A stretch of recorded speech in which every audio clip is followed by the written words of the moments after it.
Here, I lost control.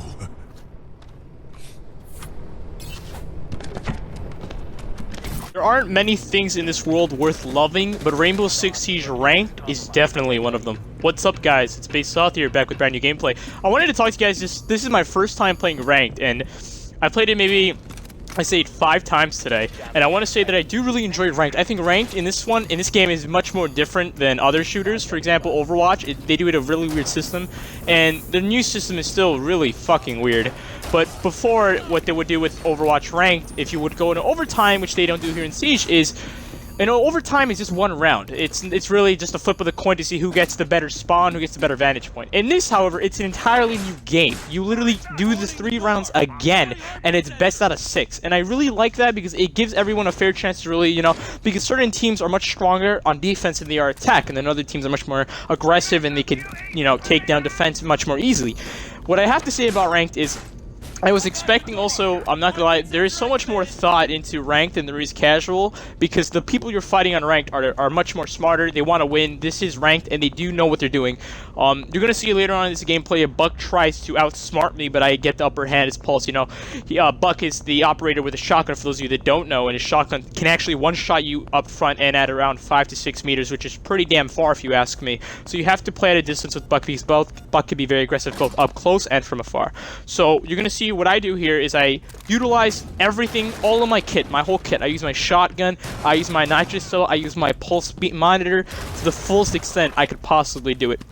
I make sure I'm watching my corners, I'm making sure I'm thinking one step ahead of them. I'm also, the most important rule, which I think a lot of people also fear when they're playing Rainbow Six Siege, is they lack patience. And sometimes it's very good to be aggressive, but then there's other times where it's when you're defense, you kind of want to wait for them to go to you, especially if you're roaming. Usually what I was doing this game was I was roaming, I would be in the most unpredictable spots. I think later on in another clip, you're going to see me, I'm literally in a fucking bathroom, and I think it's Cafe Dostokovi. I was in a bathroom, I got 3 kills just by waiting there, because they don't expect someone to be in the bathroom, they expect everyone to be near the objective.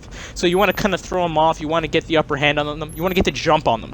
I think it's very important, getting the jump on the person you're fighting. If you're an attacker, it's a little bit much more of a different story. If you're an attacker, you know, you want to make sure you pick them off one by one. Most people think it's a good idea to just run from the group and do your own thing. That never works, especially if there's a Caveira on the other team, because if you get picked and a Caveira's there, you just fucked your team, because now they know where they are.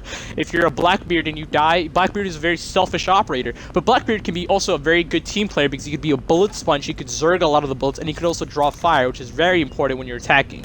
Usually, from what I've been seeing here today, a lot of people on Ranked play as Bandit. A lot of them pick Pulse, Thermite, Valkyrie. One that I wasn't expecting at all was actually Bandit. A very good strategy with Bandit is just to put the reinforced wall, double reinforce the wall, and then put a Bandit trap there, because that means no Thermite can reach it, A. And B, if they hug the wall, they're going to get damaged. And another neat trick you can do is if you have barbed wire, you can easily trap them with Bandit's trap, and I was actually surprised to see people getting downed by that. It was very surprising. And it's a very good Bandit, and Smoke is a very good combo, because they're getting shocked, and then if you make him very slow, when you're shocked, you're also fidgeting, you can't move as fast either, then they'll just throw the nest bomb, you'll kill them really easily. I've been seeing some really weird picks that I haven't seen on casual, but I think it's a very good thing to see a lot more character diversity from what I regularly see on casual. On casual, honestly, everyone just picks DLC characters. On this, people actually pick characters and operators they're very good with, they're very familiar with, and it's a really good thing to see that the operators from the base game are being actively picked, and now I'm also myself learning more and more about how to use operators. I've now learned how to use Pulse much more effectively, I've learned how to use Bandit much more effectively, and they're both very good operators. I love both their kits. I like the GSG-9 shotgun. It's very tight, but it's a one-shot, one-kill range. I get dicked by that shotgun. I would point-blank range. I had one more armor above it, but you'd be surprised how quick that thing drops you. And just the kits for the operators are unique, and I like to see that they're being employed properly. You know, it's very, very, very good that they're being employed. I actually find that a lot of people hate a lot of the DLC characters with the exclusion of the Dustline operators, so that would be Valkyrie and Blackbeard. And that's the reason why, I guess, why everyone has that hard sense dread for Blackbeard, because Blackbeard is just that Zerg you just can't take out.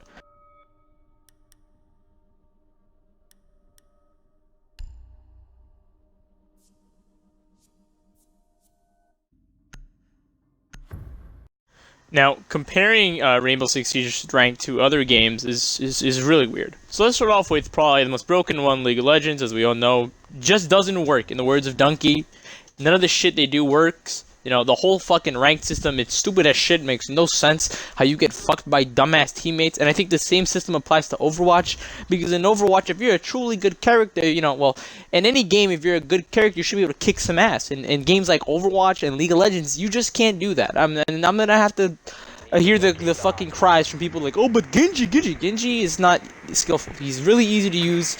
Anyone can pick him up. He's not the hardest. He hits pretty hard for literally doing nothing. He's annoying, if anything. In rank system in Overwatch, you get punished because of the dumbest shit. The whole system, the way it works, is literally it's just little dumb rock paper scissors kind of shit, and it's not fun. The rank system is not enjoyable. You get placed with complete total morons, and they kind of basically force you to never play solo queue. You gotta play with friends. And other ranked games, you know, some ranked games, if you're good enough, you could shine. And I think one of the best examples of that, ironically, as much as I hated the game, was Black Ops 2. Black Ops 2 had a phenomenally good ranked system. It made no sense until everyone started getting into the DDoSers, the guys that were really bad and sucked balls at the game, but just started DDoSing everyone. But to the people who were actually genuinely good and knew how to aim and could do that, would excel and could carry an entire team. In Siege, a little bit of both applies to this game. If you're a very good with a certain operator, you're able to clutch it up. You know, your skill is not hindered. The gadgets just allow you to do certain things. They don't define it. It's really your gunplay, your accuracy, what kind of player you are, how good you can aim, and I think that's what makes this rank system so much damn fun. As there have been situations where I should have lost, but I won. And it's because of my patience, my aiming, my timing, and my dedication to just waiting. Sometimes you just gotta play smart, and I think playing smart is the best way to go. In games like this, in games like Call of Duty even, well, not in Black Ops 2, but Black Ops 2 wise, you gotta play smart. Overwatch is a whole nother mess. Its rank system is not fun. It just doesn't work as a casual game or as a competitive game. It's just too much shit to deal with and too much stupid shit to fucking counteract. I don't even like it. And that's that I placed like 73 on ranked for Overwatch last season. It's not even worth it. Even if the game didn't even register it, and they didn't register me for 73. They registered me for fucking 69. What kind of dumb bullshit is that? But anyways, the rank system in Overwatch doesn't work. It doesn't work in League of Legends, and it probably will never work in either of those games until they make some changes to just how the game is gonna play. Now, Rainbow Six Siege is very unique in the sense that I actually think that the ranking and the matchmaking isn't that bad. You get compared with maybe one retard, but the teammates itself, you know, you truly can capitalize on the mistakes of the enemy team, and I think that's the best way ranked works, is when you can capitalize on the weakness of the other teams. One of them is just, I guess the best way is probably the mental psyche for some people. You know, don't get nervous when you're playing this game. Certain people will choke in situations because of the nerves. You know, you gotta think smart. You know, don't rush, don't play dumb, don't play too slow, don't play too fast. You gotta go just right. You gotta move with the motion. You gotta go with the boat. And if you do it properly, I think you'll do pretty fine.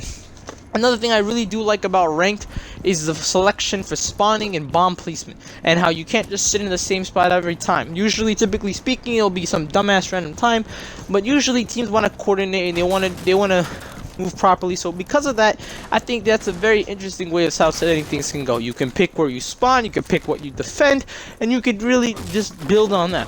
You know, since the map's rotations are pretty much similar and everyone's familiar with the maps, you know what to set up, what to prevent, what choke points you want to hold, what you don't want to hold, what you want to risk, and you gotta know when to push.